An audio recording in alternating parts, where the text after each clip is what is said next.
Chers amis, bonjour. Avec l'ensemble des CROSS, GDOS et CTOS, l'année 2023 a été l'occasion de poursuivre la dynamique impulsée à la fin de l'année 2022.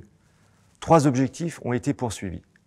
D'abord, resserrer les liens des différentes structures et le CNOSF, renforcer ensuite le dialogue pour offrir de meilleurs services et mieux accompagner, et enfin, créer les conditions d'une meilleure cohésion à l'échelle des territoires pour un dialogue plus soutenu entre les CROSS et les GDOS, et notamment au sein de l'organe du Conseil des présidents.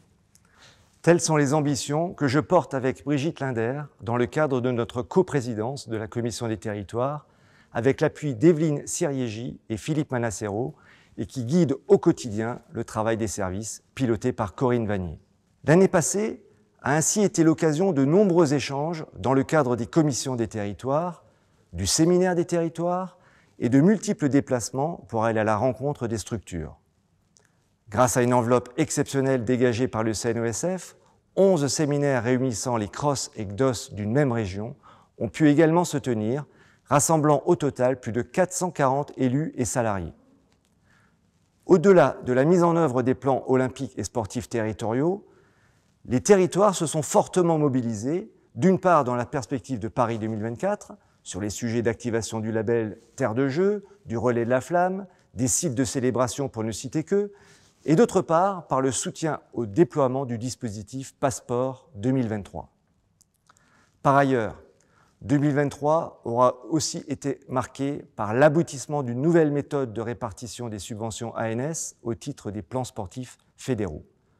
En passant d'une gestion administrative centralisée à une gestion décentralisée par les territoires, cette nouvelle méthodologie qui se veut plus juste et structurante est le fruit d'un travail de co-construction avec les organes déconcentrés du CNOSF. Elle est désormais appliquée dans le cadre de la campagne 2024 qui se déroule actuellement. Pour renforcer le soutien aux organes déconcentrés ultramarins, dont le nouveau CETOS Saint-Martin-Saint-Barthélemy, reconnu par le CNOSF en septembre dernier, a aussi été l'objectif de l'année écoulée. Des temps d'échange spécifiques ont démarré et se poursuivront tout au long de 2024 avec pour objectif de bâtir ensemble un plan d'action concret qui répondra à leur contexte particulier. Pour conclure mon propos, je dirais que le travail accompli sur l'année a été extrêmement dense et qu'il a été rendu possible par l'engagement sans faille des instances déconcentrées du CNOSF.